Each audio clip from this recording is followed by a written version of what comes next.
ചാമ്പയ്ക്ക് കൊടുക്കാൻ കൊണ്ടുവന്നു. അവനവിടെ നിന്ന് കൊണ്ടുവന്നു. എന്നിട്ട് ഇവിടെ തിരുവനന്തപുരത്ത് എന്ത് ചെയ്തു? പൊതറിയിട്ട് എനിക്ക് ദേഷ്യം കയറിയപ്പോ ഞാൻ നേരെ തട്ടിട്ടു. എന്നിട്ട്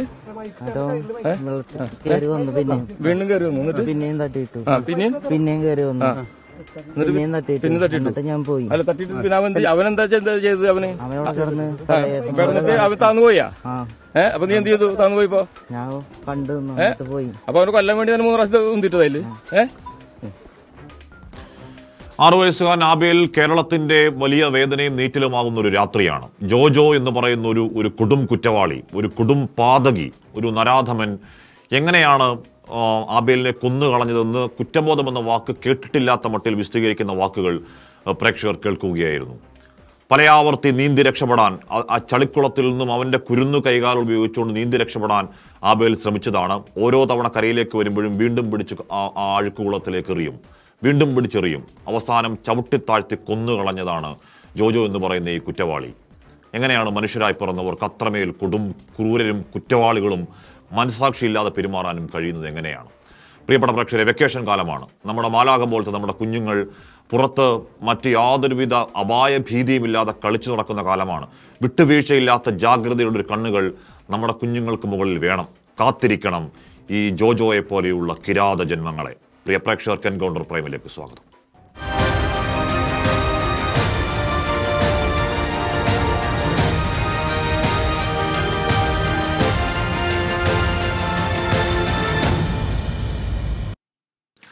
ശ്രീ ജോർജ് ജോസഫ്, ശ്രീ സേതുമോൻ ചിറ്റത്ത്, അവിടുത്തെ വാർഡ് മെമ്പറാണ് advocate B N Haskar, Agatha Kurian, അധ്യാപിക ഡോക്ടർ മോഹൻ റോയ് എന്നിവർ ചർച്ചയിൽ ചേരുന്നു. ആദ്യം ഞാൻ ശ്രീ ജോർജ് ജോസഫിലേക്ക് പോകുന്നു. ശ്രീ ജോർജ് ജോസഫ്, ഇത് ആലുവയിൽ നമ്മൾ ചില വാർത്തകൾ മാത്രമാണ് നമ്മളെ മനുഷ്യൻ എന്നുള്ള നിലയ്ക്ക് അങ്ങേയറ്റം നമ്മളെ സ്വാധീനിക്കുകയും നമ്മുടെ രാത്രികളെ ഉറക്കമില്ലാതാക്കുകയും ചെയ്യുന്നത്. ഇതിനു മുമ്പ്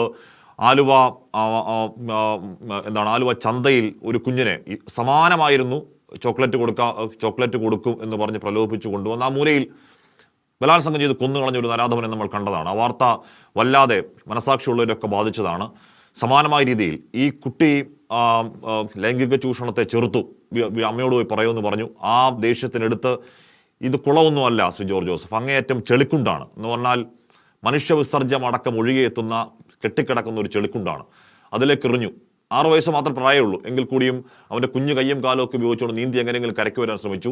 ഓരോ തവണയും കരയ്ക്ക് വരാൻ ശ്രമിക്കുമ്പോഴും കരയിലിരുന്നുകൊണ്ട് ഈ ജോജോ അങ്ങോട്ടേക്ക് എടുത്തെറിഞ്ഞു. അവസാനം ആ ചെളിക്കകത്തേക്ക് അവനെ ചവിട്ടിക്കൊന്നു. എങ്ങനെയാണ് ശ്രീ ജോർജ് ജോസഫ് ഒരു മനുഷ്യന് ഇത്രമാത്രം കുറ്റവാളിയാകാൻ കഴിയുന്നത്? നമ്മൾ തന്നെ ഇത് കേട്ടിട്ട് നമ്മൾ തന്നെ ആകെ വെപ്രാളമാണ്. കാരണം കൊച്ചുങ്ങൾ സ്കൂളിലും കോളേജിലും ഒക്കെ ധാരാളം കുട്ടികൾ പോകുന്നത് നമ്മൾ കണ്ടിട്ടുണ്ട്. അവരൊക്കെ ഒരു നിമിഷത്തിൽ ഇതുപോലെ ഒരു പൈശാചികമായ ഈ ഒരു ചെയ്ത്തിന് വിധേയമാകുക എന്ന് പറഞ്ഞാൽ നമുക്ക് സഹിക്കാൻ കഴിയില്ല. കാരണം ഈ കുട്ടിയുടെ അവസ്ഥ നോക്കിക്കോണം. കുട്ടിയുടെ പിതാവ് ഗൾഫിൽ പോയിട്ട് 1 മാസമേ ആയുള്ളൂ. ലീവിന് വന്നിട്ട് അമ്മയും 2 കുട്ടികൾ മാത്രമുള്ള സ്ഥലത്ത് ഇവനെപ്പോലെയുള്ള ക്രിമിനൽ 19 വയസ്സോ 20 വയസ്സും കണ്ടുള്ളൂ ആ ക്രിമിനൽ ആ ജോജോയ്ക്ക്. അവനെ ഈ ഇത്രയും വർഷത്തിനിടയ്ക്ക് എന്തൊരു ക്രിമിനാലിറ്റിയാണ് അക്യൂർ ചെയ്തിരിക്കുന്നതെന്നാണ് ഞാൻ സംശയിക്കുന്നത്. കാരണം ആ കൊച്ചിനെ വിളിച്ചുകൊണ്ട് പോയി എന്താണ് 6 വയസ്സുകാരെ കൊച്ചിനെ ചാമ്പങ്ങ കൊടുക്കാം എന്ന് പറഞ്ഞ് ഇവൻ വിളിച്ചുകൊണ്ട് പോവുകയാണ്. വിളിച്ചുകൊണ്ട് പോയിട്ട് അവനെ ആ ചെളിക്കുണ്ടിനടുത്ത് വെച്ച് സെക്ഷൽ ആക്ടിവിറ്റി നടത്തി. കുട്ടി അതിനെ എതിർത്തു. അമ്മയോട് വീട്ടിൽ ചെന്ന് പറയുമെന്ന് പറഞ്ഞപ്പോൾ അവനെ ആ കുട്ടിയെ കൊല്ലുകയാണ്. പിന്നെ എനിക്ക് മനസ്സിലാകുന്നത് എന്താണ് ഇങ്ങനെ എല്ലാം മനുഷ്യൻ ധാരാളം ആൾക്കാർ ഇപ്പം കേരളത്തിൽ ഇതേ രീതിയിൽ നമ്മൾ കാണുകയാണ്. അത്ഭുതപ്പെട്ടു പോകുന്നു. കുട്ടികളെ ആരും നമുക്ക് തനിച്ചെങ്ങും വിടാൻ പറ്റില്ല. അതുങ്ങളെ എപ്പോഴാണ് തട്ടിയെടുക്കുന്നതെന്ന് നമുക്കറിയില്ല. കാരണം ഇതുപോലെ ധാരാളന്മാരൊക്കെ ചെയ്ത് കൂട്ടുന്ന കാഴ്ച കണ്ടിട്ട് നമുക്ക് എന്തിന് പ്രതിവിധി? മാനസികമായ അവൻ്റെ ആ പ്രവർത്തനം നമ്മൾ ആലോചിക്കണം. ഹോമോസെക്ഷുവാലിറ്റി ധാരാളമായിട്ട് സ്പ്രെഡ് ചെയ്യുകയാണ് കേരളത്തിലെ. അതിന് ടിപ്പിക്കൽ എക്സാമ്പിളാണ് ആബേലിൻ്റെ. ആ കൊച്ചിനെ അവിടുന്ന് വളച്ചുകൊണ്ട് പോയി അവൻ ആ കൊച്ചിനെ ഹോമോസെക്ഷുവാലിറ്റിക്ക് വിധേയമാക്കി അതിക്രൂരമായി ചെയ്തു എന്നാണ് ഞാൻ മനസ്സിലാക്കുന്നത്. അതിനുശേഷം ആ കൊച്ചിനെ കൊല്ലുകയാണ്. അതിനുശേഷം ആ കൊച്ചിനെ ചെളിക്കുണ്ടി വലിച്ചെറിഞ്ഞവരെ അത് നീന്തിപ്പിടിച്ച് കയറി വരുമ്പം വീണ്ടും അവനെ വലിച്ചെറിയുക മാത്രമല്ല, അവസാനം അതിനെ ചെളിക്കകത്ത് ചവിട്ടി താഴ്ത്തുകയാണ്. ആ കുട്ടിയെ പീഡിപ്പിച്ച് വിട്ടെങ്കിൽ അത് എന്തെങ്കിലും നമുക്ക് ചികിത്സിച്ച് അതിനെ രക്ഷപ്പെടുത്തി എടുക്കാൻ പറ്റുമായിരുന്നു. പക്ഷെ അതല്ല കാണുന്നത്, കൊല്ലുകയാണ്. കേരളത്തിലെ ധാരാളം സംഭവങ്ങൾ എൻ്റെ മനസ്സിലേക്ക് ഓരോന്ന് ഓടി വരികയാണ്. കാരണം സെബാസ്റ്റ്യൻ എന്ന് പറഞ്ഞ ഒരുത്തനെ കുറ്റബോധമില്ല. അത് കഴിയുമ്പോൾ നോക്കൂ, ഇയാൾ അവിടെ നിന്ന് പോലീസിനോട് വിശദീകരിക്കുകയാണെന്നേ. ഇയാൾ പോലീസിനോട് വിശദീകരിക്കുകയാണ്, ശരി ഞാൻ കൊല്ലാൻ വേണ്ടി ചെയ്തതാണ്, പല ആവർത്തി കയറി വന്നു, ഞാൻ ചവിട്ടിത്താഴ്ത്തി. ഈ കൊലപാതകം ചെയ്തതിനു ശേഷം ഇയാൾ ജാതിമരത്തിന് മുകളിൽ കയറിയിരിക്കുന്നു.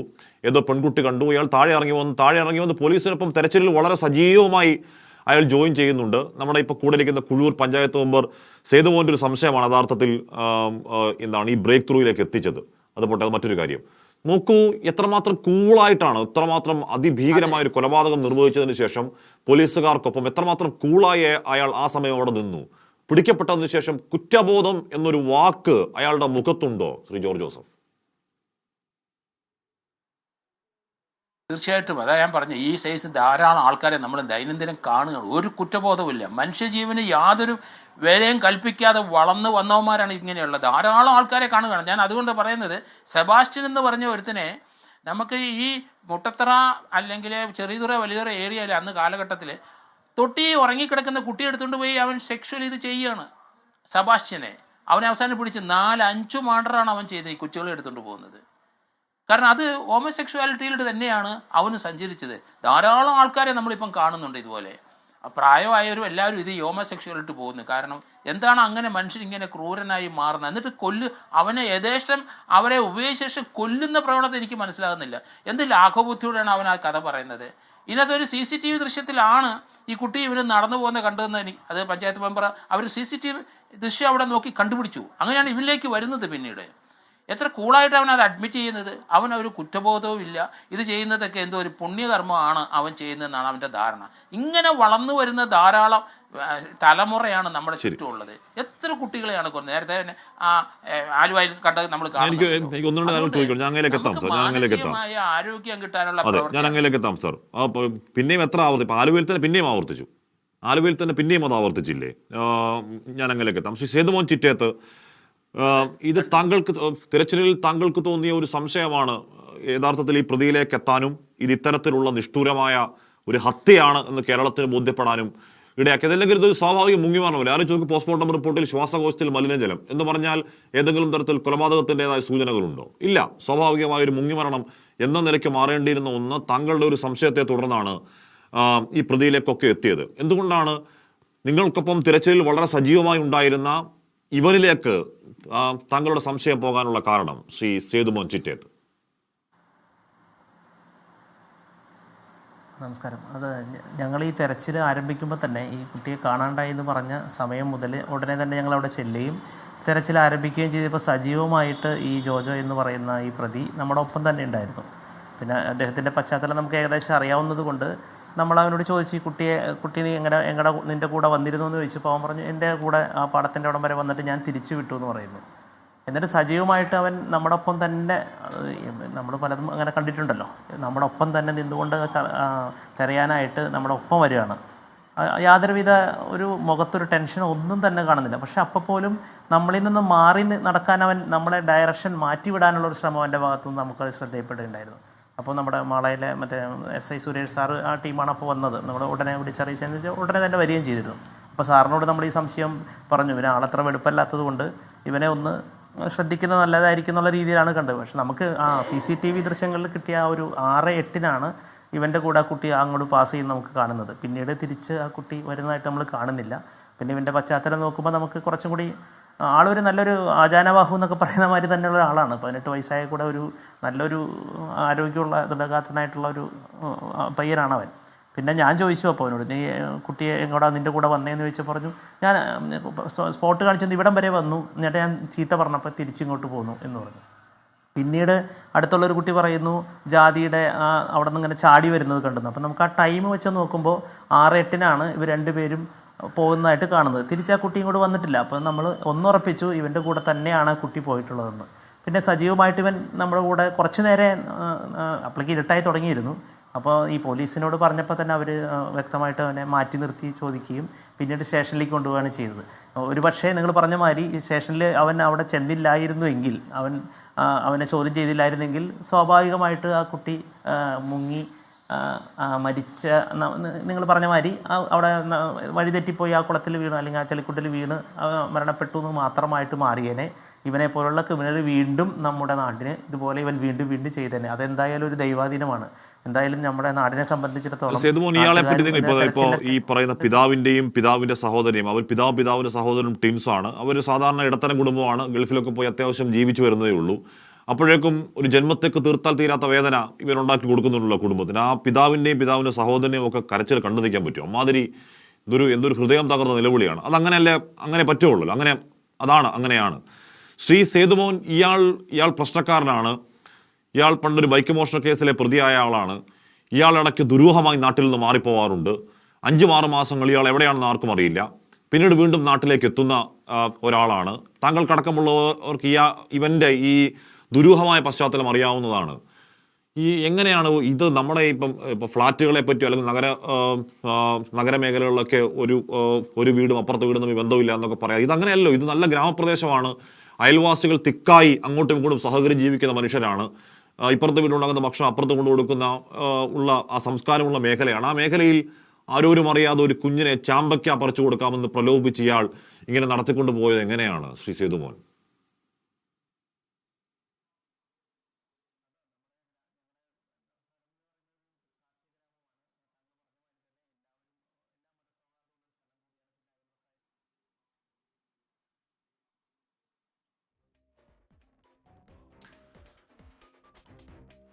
ശരി, സേതുമോനിലേക്ക് ഞാൻ എത്താം. എന്തോ ഓഡിയോയിൽ ഞാനിപ്പോൾ എത്താം. അടുത്ത BN അസ്കർ, ഇവിടെ നമ്മളിപ്പോൾ SKN40 ലഹരി വിരുദ്ധ യാത്രയുമായി നമ്മളിപ്പോൾ നിൽക്കുന്നത് മലപ്പുറത്താണ്. 9 ജില്ലകൾ പൂർത്തിയാക്കി. മലപ്പുറം 10ാമത്തെ ജില്ലയാണ്. വെള്ളാപ്പള്ളി നടേശൻ പറയുന്നത് പോലെ ഇവിടെ ഏതാണ്ട് അഭിപ്രായ സ്വാതന്ത്ര്യമൊന്നും ഇല്ലാത്ത ഏതോ പ്രത്യേക ആൾക്കാരുടെ പ്രത്യേക രാജ്യമൊന്നുമല്ല. നമുക്ക് നേരത്തെ അറിയാവുന്നതാണ്. നമ്മൾ നേരിട്ട് ഈ ദിവസങ്ങളിൽ അങ്ങനെയല്ല എന്ന് പിന്നെയും ബോധ്യപ്പെടുന്നുണ്ട്. നല്ല മനുഷ്യരുടെ, നല്ല മതേതരമായി അങ്ങോട്ടും ഇങ്ങോട്ടും കൊടുക്കൽ വാങ്ങലുകളിൽ ജീവിക്കുന്ന, അസാധ്യമായ സാംസ്കാരിക പൈതൃകമുള്ള, നല്ല മനുഷ്യത്വമുള്ള മനുഷ്യരുടെ ഒരു കണ്ണായ മണ്ണാണ്. പോട്ടെ, നമ്മുടെ വിഷയം അതല്ല. ശ്രീ ഹസ്കർ, നമ്മൾ സഞ്ചരിച്ച 10 ജില്ലകളിലും നമ്മൾക്ക് ബോധ്യമാവുന്നൊരു കാര്യമുണ്ട് കേട്ടോ.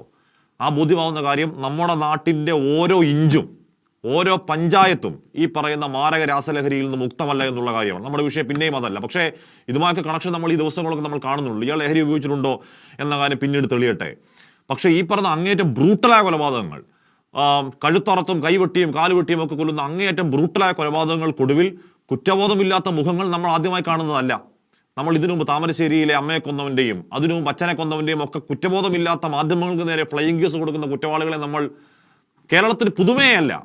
അതിൻ്റെ ഏറ്റവും ഒടുവിൽ ഒരു ജോജോ കൂടി വന്നു നിൽക്കുമ്പോൾ ഇപ്പം നേരിട്ട് ഒരു കുഞ്ഞിനെ ഉപദ്രവിക്കാൻ ഒരുത്ത് ഇറങ്ങി പുറപ്പെട്ടാൽ പോലീസിന് എന്ത് ചെയ്യാൻ കഴിയും എന്ന ചോദ്യം അവിടെ പ്രസക്തമായി നിൽക്കുമ്പോഴും ഭരണകൂടത്തിന് ഉത്തരവാദിത്തമുണ്ട്. ശ്രീ BN അസ്കർ.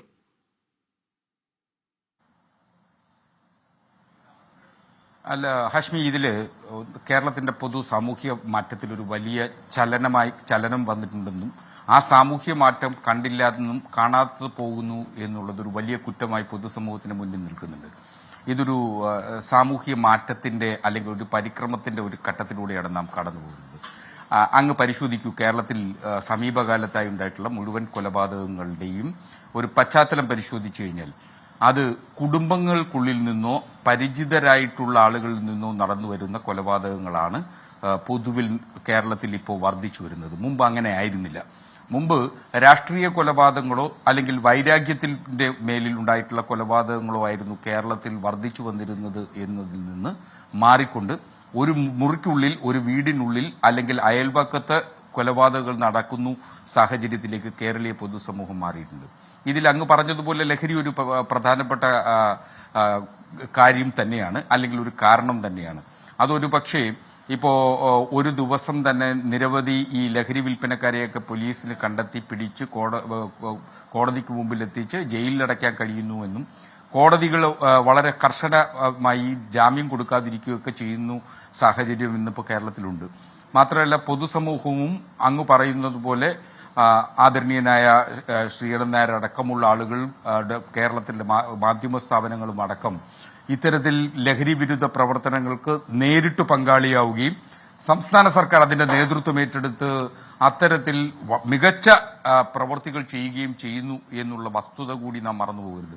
ഇതൊരു പക്ഷേ ഇറാഡിക്കേറ്റ് ചെയ്യാൻ കഴിഞ്ഞില്ലെങ്കിലും നിയന്ത്രിക്കാനാവും എന്ന സ്ഥലത്തിലേക്ക് ലഹരിയുടെ വ്യാപനം നമുക്ക് ചെയ്യാൻ കഴിഞ്ഞു. അല്പം വൈകിപ്പോയി എന്നുള്ളൊരു വസ്തുത തന്നെയാണ്. ആ വൈകിയത് നമുക്ക് മാത്രമല്ല ഇതിവിടെ അല്ല നിശ്ചയമായും നമ്മുടെ വിഷയം അതല്ലെങ്കിൽ കൂടിയും നന്നായി വൈകി CBI. നമ്മൾ ഇപ്പോ നമ്മുടെ യാത്രക്കൊടുവിൽ മുഖ്യമന്ത്രിക്ക് സമർപ്പിക്കാൻ റിപ്പോർട്ട് തയ്യാറാക്കാൻ ഗവേഷക സംഘം നമ്മുടെ കൂടെ നിൽക്കുന്നുണ്ട്. ഏറ്റവും ഒടുവിൽ ഉണ്ടായ ഒരു അനുഭവം മാത്രം ഞാൻ പറയാം. ഒരു ചെറുപ്പക്കാരനായ വിദ്യാർത്ഥി പ്രായത്തിലുള്ള ഒരാൾ ഈ ഗവേഷകനോട് പറഞ്ഞ കാര്യം എന്താണെന്ന് അറിയാമോ? ആ മേഖലയിൽ MDMA കിട്ടുന്നില്ല അത്രേ. എന്താണ് നല്ല MDMA കിട്ടുന്നില്ല, വ്യാജ MDMA ആണെന്ന്. എന്താ പ്രശ്നം? അതിൽ മാലിന്യമുണ്ട്. അത് വലിക്കുമ്പോഴത്തേക്ക് എന്താ പ്രശ്നം? ഈ കത്തിയ പ്ലാസ്റ്റിക്കിന്റെ മണം കിട്ടുമെന്നാണ് അവന്റെ പരാതി. പിന്നെ അജിനാമോട്ടോ പൊടിച്ചു തീർക്കുന്നുണ്ടെന്ന്. നല്ല MDMA കിട്ടുന്നില്ല എന്നാണ് പരാതി, വിദ്യാർത്ഥികളുടെ പരാതി. ശ്രീ BNS, നല്ല MDMA കിട്ടുന്നില്ല നാട്ടിൽ പണം കൊടുത്താൽ. പോട്ടെ, നമ്മുടെ വിഷയം അതല്ല, അങ്ങ് പറഞ്ഞേക്കൂ. അല്ല, കേരളത്തിൽ ലഭിക്കുന്ന അല്ലെങ്കിൽ പിടിക്കപ്പെടുന്ന MDMAയിൽ മഹാഭൂരിപക്ഷവും മെറ്റാഫെറ്റമിൻ എന്ന് പറയുന്ന അതിനേക്കാൾ രാസലഹരി കുറഞ്ഞിട്ടുള്ള ഒരു രാസപദാർത്ഥമാണ് വ്യാപനം നടക്കുന്നത് എന്നുള്ളൊരു വസ്തുതയാണ്. മെറ്റാഫെറ്റമിനിൽ പോലും മലിനീകരണം നടത്തിക്കൊണ്ട് അല്ലെങ്കിൽ അത്തരത്തിൽ ആളുകൾക്ക് വിൽപ്പന നടത്തുന്ന കച്ചവടക്കാരുടെ എണ്ണമാണ് നാട്ടിലുള്ളത്. അപ്പോൾ സ്വാഭാവികമായിട്ട് ഈ കുട്ടി പറഞ്ഞത് അങ്ങനെ നമുക്കങ്ങനെ മുഖവിലക്കെടുക്കാതിരിക്കേണ്ട കാര്യമില്ല. അപ്പോൾ അത്തരത്തിൽ നമ്മുടെ സമൂഹത്തിന്റെ ഒരു മാറ്റം സംഭവിച്ചിട്ടുണ്ട് അശ്മി. അതൊരു ഈ കൊലപാതകത്തെ സംബന്ധിച്ച് ഇപ്പോൾ തന്നെ നമുക്കറിയാം ജോജോ ചെയ്തിട്ടുള്ളത് വല്ലാതെ വേദനിക്കുകയും ഹൃദയം നടുങ്ങുന്നതുമായിട്ടുള്ള ഒരു വസ്തുതയാണ് നമ്മുടെ മുന്നിൽ ഇപ്പോൾ അനാവരണം ചെയ്യപ്പെട്ടിട്ടുള്ളത്. ഒരുപക്ഷെ ഇപ്പോൾ തന്നെ അതിന്റെ പോസ്റ്റ്മോർട്ടം ഫൈൻഡിങ്സ് ഒക്കെ ഇപ്പോൾ പുറത്തു വരുമ്പോൾ ആ പോസ്റ്റ്മോർട്ടം ഫൈൻഡിങ്സിലെ കുട്ടിയുടെ ദേഹത്ത് മുറിവുകളില്ലെന്നും സ്വാഭാവികമായും മലിനജലം ഉള്ളിൽ ചെന്നിട്ട് ശ്വാസകോശത്തിൽ ചെന്നിട്ടാണ് മരണകാരണം എന്ന അർത്ഥത്തിലുമൊക്കെ വരുന്നുണ്ട്. നമുക്കറിയാം ആലുവ കേസ് വളരെ സുത്യർഹമായി സംസ്ഥാന സർക്കാർ നടത്തിയിട്ടുള്ള ഒരു കേസായിരുന്നു. സ്പെഷ്യൽ പ്രോസിക്യൂട്ടർ നിയമിച്ചു. വളരെ പ്രഗത്ഭനായിട്ടുള്ള ശ്രീ അഡ്വക്കേറ്റ് G. മോഹൻരാജ് ആയിരുന്നു ആ കേസിലെ സ്പെഷ്യൽ പ്രോസിക്യൂട്ടർ. അദ്ദേഹത്തെ നിയമിക്കുകയും സർക്കാർ വളരെ കാര്യക്ഷമമായി ആ കേസിന്റെ അന്വേഷണം നടത്തുകയും സമയബന്ധിതമായി കുറ്റപത്രം കോടതിക്ക് കൊടുക്കാൻ കഴിയുകയും ചെയ്തൊരു കേസാണ്. ആ കേസിൽ ആ പ്രതിക്ക് ശിക്ഷ വാങ്ങിക്കൊടുക്കുന്നതിന് സംസ്ഥാന സർക്കാരിനും പോലീസിനും കഴിഞ്ഞു. അതുപോലെ തന്നെ ജോജോയുടെ കേസിൽ ശിക്ഷ വാങ്ങിക്കൊടുത്ത് പരമാവധി ശിക്ഷ ലഭിക്കുന്ന തരത്തിൽ ശിക്ഷ വാങ്ങിക്കൊടുക്കുകയും സമയബന്ധിതമായി അന്വേഷിക്കുകയും ചെയ്യും എന്നു തന്നെയാണ് ഞാൻ കരുതുന്നത്. കാരണം ഒരു ഡിറ്ററന്റ് തിയറി മാത്രമല്ല ഇക്കാര്യത്തിൽ വേണ്ടത്. ആ ഡിറ്ററന്റ് തിയറിക്ക് അപ്പുറം നിന്നുകൊണ്ട് നമുക്ക് നിയമത്തിന്റെ ഭാഗത്ത് നിന്നുകൊണ്ട് ചിന്തിക്കുകയും അന്വേഷണം അത്തരത്തിൽ ത്വരിതഗതിയിലാക്കുകയും ചെയ്യുക എന്നുള്ളതാണ് നിലവിൽ നമുക്കിപ്പോൾ ചെയ്യാൻ കഴിയുന്നത്. ഇതെങ്ങനെ നിയന്ത്രിക്കാൻ കഴിയും എന്നുള്ളതാണ്. ഇത് അടിസ്ഥാനപരമായി നിയന്ത്രിക്കുക എന്ന് പറയുന്നത് കുടുംബഘടനകളിൽ വന്നിട്ടുള്ള വ്യാപകമായിട്ടുള്ള മാറ്റം കഴിഞ്ഞ 15 കൊല്ലങ്ങൾക്കിടയിൽ സമൂഹത്തിലുണ്ടായിട്ടുണ്ട്. മാത്രമല്ല മലയാളി എപ്പോഴും ഒരു ലൈംഗിക ദാരിദ്ര്യത്തിൽ കഴിഞ്ഞു വരുന്ന ഒരു പൊതുസമൂഹം കൂടിയാണ് എന്ന വസ്തുത കൂടി നമുക്കങ്ങനെ മാറ്റി പറയാനാവില്ല. അപ്പോൾ സ്വാഭാവികമായിട്ടും അത്തരത്തിലുള്ള വൈകൃതങ്ങളിലേക്ക് മലയാളികളുടെ മനസ്സ് പോകുന്നു എന്ന വസ്തുത കൂടി കണ്ടുകൊണ്ട് അത്തരത്തിൽ ഇപ്പോൾ ലഹരിക്കെതിരെ ഇപ്പോൾ മാധ്യമങ്ങളും അതുപോലെ പക്ഷേ എന്താണ് ജീവിതത്തിൽ 6 വയസ്സുള്ള കുഞ്ഞാണ്. ആലോചിച്ച് നോക്കുക അസ്കർ, ഓർക്കാൻ പറ്റുമോ നമുക്ക്? 6 വയസ്സുള്ള കുഞ്ഞാണ്. അവന്റെ ചെളിക്കുണ്ടെന്നുള്ള അങ്ങേയറ്റം അഴുക്ക് ജലം, മലിനജലമാണ്, വലിയ ദുർഗന്ധം വഹിക്കുന്ന മാലിന്യമാണ്. ആ മാലിന്യത്തിൽ നിന്നും അവന്റെ കുഞ്ഞു ജീവിതത്തിലേക്ക് മടങ്ങിയെത്താൻ അവനെ കൊണ്ട് കഴിയും മട്ടിൽ ശ്രമിക്കുന്നുണ്ട് ശ്രീ ഭാസ്കർ. അവന്റെ കുഞ്ഞു കയ്യും കുഞ്ഞു കാലും ഒക്കെ വെച്ചുകൊണ്ട് അവൻ കരയിലേക്ക് നീന്തി വരുന്നുണ്ട്. ഇവൻ പിന്നെയും എടുത്തിടുന്നുണ്ട്, പിന്നെയും അവൻ നീന്തി വരുന്നുണ്ട്, പിന്നെയും എടുത്തിടുന്നുണ്ട്, പിന്നെയും അവൻ നീന്തി വരുന്നുണ്ട്, പിന്നെയും എടുത്തിടുന്നുണ്ട്. ലാസ്റ്റ് ചവിട്ടി താഴ്ത്തായിരുന്നല്ലോ. അപ്പോൾ അത് അങ്ങനെ കൊന്നുകളയുന്നത് ലൈംഗികതാരത്തിന് മാത്രം പ്രശ്നമല്ല. കൊടും കുറ്റവാളി എന്ന് പറഞ്ഞാൽ ജീവിച്ചിരിക്കാൻ അർഹതയില്ലാത്തവണ്ണം കൊടും കുറ്റവാളി. നമ്മൾ നിയമവ്യവസ്ഥ കയ്യിലെടുക്കണം, അല്ലെങ്കിൽ നിയമവ്യവസ്ഥയെ പരിപൂർണമായി ബഹുമാനിക്കുമ്പോൾ തന്നെ നിയമവ്യവസ്ഥ കയ്യിലെടുക്കുന്നവരെ പൂർണ്ണമായി നിരാകരിക്കുമ്പോൾ തന്നെ മിനിഞ്ഞാന്ന് മരിച്ചുപോയ ശങ്കരനാരായണൻ എന്നൊരു പിതാവിനെ ഓർത്തു പോകാനുണ്ടോ ഭാസ്കർ? എൻ്റെ പിഴവാണെങ്കിൽ ക്ഷമിക്കുക. ശ്രീമതി അഗത കുര്യൻ, ഇതെങ്ങനെ നമ്മൾ ആലുവയിൽ ഇത് കണ്ടു, ആലുവയിൽ നമ്മൾ പിന്നീടും കണ്ടു, സംസ്ഥാനത്ത് പലയിടത്ത് കാണുന്നുണ്ട്. കൊലപാതകത്തിലേക്ക് എത്തുന്നില്ലെങ്കിൽ കൂടിയും വീട്ടകങ്ങളിൽ പുറത്തു പറയാതെ പലരും കുട്ടികൾക്ക് ഉണ്ടാകുന്ന ദുരനുഭവങ്ങൾ ചോദിച്ചാൽ ആത്മാർത്ഥമായി ചോദിച്ചാൽ പല വീട്ടുകാർക്കും പല അമ്മമാർക്കും പക്ഷെ അച്ഛന്മാർ അറിയണമെന്നില്ല, പല അമ്മമാർക്കും ഇത്തരം ദുരനുഭവങ്ങൾ പറയാനുണ്ടാകും. അഗത, ഇത് വെക്കേഷൻ കാലമാണ്, കുട്ടികൾ കളിക്കാനൊക്കെ പുറത്തു പോകുന്ന കാലമാണ്, കുട്ടികൾ കൂട്ടുകൂടി നടക്കുന്ന കാലമാണ്. പല ക്യാമ്പുകളിലും അല്ലാതെയുമൊക്കെ കുഞ്ഞുങ്ങൾ നിഷ്കളങ്കമായ മനസ്സോടെ ഏതെങ്കിലും തരത്തിലുള്ള ഭീതിയില്ലാതെ ദ്വേഷമില്ലാതെ കുഞ്ഞുങ്ങൾ കളിച്ചു നടക്കുന്ന കാലമാണ്. ആ കാലത്തിൻ്റെ തുടക്കത്തിൽ ഉണ്ടാകുന്ന ഇത്തരം ഒരു അങ്ങേയറ്റം അതിഭീകരമായ വലിയ വേദനാജനകമായ ഈ സംഭവം എങ്ങനെയാണ് നമുക്ക് പാഠമാകേണ്ടത്? രക്ഷിതാക്കൾ ശ്രദ്ധിക്കേണ്ടത് എന്താണ് അഗത? എനിക്ക് തോന്നുന്നു ഇത് വളരെ നമ്മളെ ഏറ്റവും കൂടുതൽ ഞെട്ടിപ്പിക്കുന്ന ഒരു സംഭവമാണ്. കാരണം കൊച്ചു കുട്ടികൾ എന്ന് പറയുമ്പോൾ അവരുടെ ഓമനത്വം കൊണ്ടും നിഷ്കളങ്കത കൊണ്ടും സഹജമായ ചിരി കൊണ്ടും സന്തോഷം കൊണ്ടൊക്കെ നമ്മുടെ മനസ്സിൽ നിലനിൽക്കുന്ന അല്ലെങ്കിൽ എപ്പോഴും ഓടിക്കളിക്കുന്ന ഒരു വ്യക്തികളാണ്. ഇപ്പോൾ ഈ ഒരു സംഭവമാണെങ്കിലും ഒരു അധ്യാപിക എന്ന നിലയിൽ വളരെ വലിയൊരു ട്രോമയാണ്. അത് കേൾക്കുമ്പോഴേ നമുക്ക് ഉണ്ടാകുന്ന ഒരു ട്രോമയാണ്. എനിക്ക് തോന്നുന്നു എല്ലാ മനുഷ്യർക്കും മലയാളികൾക്ക് ഒട്ടനകം ഉണ്ടാക്കി തന്നിരിക്കുന്ന ഇത് വലിയൊരു ഞെട്ടലാണ്. ഇതിൽ എന്നെ ഏറ്റവും കൂടുതൽ വേദനിപ്പിച്ച അല്ലെങ്കിൽ ഇനി ഏറ്റവും കൂടുതൽ ആകുലപ്പെടുത്തുന്ന ഒരു കാര്യം അധ്യാപിക എന്ന നിലയിൽ ചിന്തിക്കുമ്പോൾ പല രക്ഷിതാക്കൾ ഉൾപ്പെടെ സംസാരിച്ചിട്ടുണ്ട്, സ്കൂളിൽ വിടരുമ്പോൾ ഞങ്ങൾക്കൊരു ആശ്വാസമാണ് എന്നുള്ളത്. അപ്പോൾ എത്രത്തോളം നമ്മുടെ കുട്ടികൾ അവരുടെ കുടുംബങ്ങളിൽ അല്ലെങ്കിൽ നമ്മൾ എപ്പോഴും ചെയ്യാറുള്ളത്, ഇപ്പോൾ ഭാര്യയും ഭർത്താവും ജോലിക്ക് പോകുന്ന രക്ഷിതാക്കൾ ജോലിക്ക് പോകുന്ന ഒരു കുടുംബമാണെങ്കിൽ തൊട്ടടുത്ത വീട്ടിലായിരിക്കും കുട്ടികളെ ഏൽപ്പിക്കുക, അല്ലെങ്കിൽ ഈ പറയുന്ന ഗ്രാൻഡ് പേരൻസിൻ്റെ അടുത്തായിരിക്കും. പക്ഷെ അവരൊക്കെ എത്രത്തോളം സുരക്ഷിതമാണ് എന്നുള്ളൊരു വലിയ ചിന്തയാണ് ഇപ്പോൾ ഈ ഒരു സംഭവത്തിലൂടെ കേരളത്തെ ഒട്ടാകെ ബാധിച്ചിരിക്കുന്നതെന്നാണ് ഞാൻ ചിന്തിക്കുന്നത്. മാത്രമല്ല ഈ ഒരു കാര്യം എനിക്ക് പേഴ്സണലി ഈ ഒരു സംഭവത്തിൽ നമ്മൾ ഒരു അധ്യാപിക എന്ന നിലയിൽ കൂടി ചിന്തിക്കുമ്പോൾ തോന്നി മറ്റൊരു കാര്യം, നമ്മൾ ഗുഡ് ടച്ച് ബാഡ് ടച്ച് അല്ലെങ്കിൽ സെക്സ് എഡ്യൂക്കേഷൻ സ്കൂളിൽ കൊടുക്കണം എന്നുള്ളൊരു കാര്യം വന്നപ്പോൾ അതിനെ നിശിതം എതിർത്തിരുന്ന ആളുകൾ വളരെ ഉണ്ടായിരുന്നു. പക്ഷെ ഇതിൽ ഈ ഒരു സംഭവത്തിൽ വളരെ കൃത്യമായി തനിക്ക് നേരെയുണ്ടായ ഒരു അതിക്രമത്തെ അല്ലെങ്കിൽ ഒരു ലൈംഗിക അതിക്രമത്തെ ഉൾപ്പെടെ ആ കുട്ടിക്ക് തിരിച്ചറിയാൻ സാധിച്ചു. അത് അമ്മയോട് പറയേണ്ട ഒരു കാര്യമാണെന്ന് അവന് മനസ്സിലാക്കാൻ സാധിച്ചു എന്നുള്ളത് നമ്മുടെ സ്കൂളുകളിലും നമ്മുടെ സർക്കാർ ഉൾപ്പെടെ കൊണ്ടുവന്ന വിദ്യാഭ്യാസ രീതിയുടെ ഒരു വലിയ മെച്ചമായിട്ട് ഞാൻ കാണുകയാണ്. ഇതിപ്പോൾ പറയുന്നത് ശരിയല്ലായിരിക്കാം, പക്ഷേ അതും കൂടി ചിന്തിക്കേണ്ടിയിരിക്കുന്നു. പക്ഷെ ഇതിനൊരു അടുത്ത ഘട്ടമാണ് എന്ന് പറയുമ്പോൾ പോലും നമ്മൾ കാലങ്ങളായി നമ്മൾ പതിറ്റാണ്ടുകളെ നമ്മൾ ചർച്ച ചെയ്തുകൊണ്ടിരിക്കുകയാണ് ഈ പറഞ്ഞ സെക്സ് എഡ്യൂക്കേഷൻ കൊടുക്കണം. അപ്പോഴേക്കും അതിന് മറ്റ് പല മാനങ്ങൾ വരും. ഒരു ബെഞ്ചിൽ നിന്ന് പഠിച്ചാൽ എന്തോ സദാചാരം ഇടിഞ്ഞു വീഴും എന്നുള്ള നിലപാടുകൾ വരും, സർക്കാർ പിന്തിരിയും. നമ്മൾ ഈ ഗുഡ് ടച്ച് ബാഡ് ടച്ച് എന്നതിൽ നിന്ന് ഒരടി മുന്നോട്ട് പോയിട്ടില്ല കേട്ടോ അഗത കുര്യൻ. ഇല്ല, പോയിട്ടില്ല. പോയത് വളരെ ചുരുക്കം അധ്യാപകരാണ്. അതിൻ്റെ വലിയൊരു പ്രശ്നം നമ്മൾ മറ്റൊരു തലത്തിലാണ് ഡിസ്കസ് ചെയ്യേണ്ടത്. ഇത് ആര് പഠിപ്പിക്കുന്നു? ഈ പറയുന്ന സെക്സ് എഡ്യൂക്കേഷൻ സ്കൂളുകളിൽ ആരാണ് പഠിപ്പിക്കുന്നത് എന്ന് പറയുമ്പോൾ നമ്മുടെ പരമ്പരാഗതമായ BEd കോഴ്സുകളെക്കുറിച്ചും ടീച്ചിങ് രീതികളെക്കുറിച്ചൊക്കെ ചിന്തിക്കേണ്ടിയിരിക്കുന്നു. അതൊരു മറ്റൊരു വിഷയമാണ്. പക്ഷെ എനിക്കിതിലിപ്പോൾ സൂചിപ്പിക്കാനുള്ളത്, എന്തുകൊണ്ട് ഈ കുട്ടിക്ക് ഇത്തരത്തിലൊരു ദാരുണമായ സംഭവം ഉണ്ടായി എന്നതുകൂടി ചിന്തിക്കേണ്ടിയിരിക്കുന്നു. തൻ്റെ നേരെ ഉണ്ടായ ലൈംഗിക അതിക്രമത്തെ എതിർക്കാൻ അവന് സാധിക്കുന്നില്ല. സെൽഫ് ഡിഫെൻസ് എന്ന് പറയുന്ന ഒരു കാര്യത്തെ കൂടുതൽ നമ്മൾ സ്കൂളുകളിലേക്ക് കൊണ്ടുവരണമെന്നൊരു അഭിപ്രായമാണ് ഒരു അധ്യാപിക എന്ന നിലയിൽ എനിക്ക് പറയാനുള്ളത്. നമ്മുടെ സ്കൂളുകളിൽ ഇപ്പോൾ കരാട്ടെ ഉൾപ്പെടെയുള്ള സെൽഫ് ഡിഫെൻസ് ട്രെയിനിങ്ങുകൾ നമ്മൾ കൊടുക്കുന്നുണ്ട്. പക്ഷെ അത് 6 മുതൽ മുകളിലേക്കുള്ള കുട്ടികളെയാണ് നമ്മളത് പഠിപ്പിച്ചെടുക്കുന്നത്. എന്തുകൊണ്ട് അത് താഴേക്കിടയിലേക്ക് പോകേണ്ടിയിരിക്കുന്നു? തനിക്ക് നേരെ ഉണ്ടാകുന്ന ഒരു അതിക്രമത്തെ നേരിടാൻ, അത് എത്തരത്തിലുള്ള അതിക്രമമാണെങ്കിലും അത് അതിക്രമമാണെന്ന് തിരിച്ചറിയാനും അതിനെതിരെ എതിർക്കുവാനും നമ്മുടെ കുട്ടികളെ നമ്മൾ പ്രാപ്തരാക്കേണ്ടതില്ലേ? അത് നമ്മൾ കതിരിൽ കൊണ്ട് വളം വയ്ക്കുന്നത് പോലെ ഒരു +1 +2 കാലഘട്ടത്തിലോ അല്ലെങ്കിൽ അവരുടെ കൗമാര കാലഘട്ടത്തിലോ ചെയ്യുന്നതിനപ്പുറത്തേക്ക് ആ കുഞ്ഞു നാൾ മുതലേ അവരതിനെ പരിശീലിപ്പിച്ചെടുക്കേണ്ടത് കൂടി ഇല്ലേ എന്നുള്ളത് കൂടി ഞാൻ ഈ അവസരത്തിൽ ആലോചിക്കുകയാണ്. ഒരു സംഭവം നടക്കുമ്പോൾ നമ്മൾ അതിൽ വിലാപമുണ്ടാവും, നമ്മളിങ്ങനെ ചർച്ച ചെയ്യുന്നു എന്നതിനപ്പുറത്ത് അത് ആവർത്തിക്കാതിരിക്കാനുള്ള സാധ്യതകൾ കൂടി എന്തെല്ലാം ചെയ്യണം എന്നുള്ളത് ഒരു പൗരാവലി എന്ന നിലയിൽ, ഒരു ഉത്തരവാദിത്തമുള്ള ഒരു സമൂഹം എന്ന നിലയിൽ നമ്മൾ ചെയ്യേണ്ടതുണ്ട് എന്നൊരു സംശയം കൂടി ഞാൻ മുന്നോട്ട് വയ്ക്കുകയാണ്. ഹാഷ്മി. ശരി, ഞാൻ അങ്ങനെയൊക്കെ എത്താം. അകത്താം. ഡോക്ടർ മോഹൻ റോയി, നമ്മൾ ഈ പറയുന്ന കുറ്റബോധം തൊട്ടു തീണ്ടാത്ത അങ്ങേയറ്റം അവരെ മനുഷ്യർ എന്ന ഗണത്തിൽ ഉൾപ്പെടുത്താൻ പോലും കഴിയുമോ എന്ന് സംശയമുള്ള ഒരുപിടി മനുഷ്യരെ നമ്മൾ കാണുകയാണ്. ഇപ്പോൾ വെഞ്ഞാറമൂട്ടെ പ്രതി അഫാൻ ഇപ്പോഴും അങ്ങനെ ഭീകരമായ മയക്കുമരുന്ന് ഉപയോഗിച്ച നമ്മുടെ മുന്നിൽ തെളിവുകളില്ല. ആ സമയം എന്തോ മദ്യപിച്ചു എന്ന് പറയുന്നതിനപ്പുറം 5 പേരെ നിഷ്ഠൂരമായി കൊന്നൊടുക്കിയ അഫാൻ ഇപ്പോഴും കുറ്റബോധം തരുമ്പോലും ഇല്ല കേട്ടോ.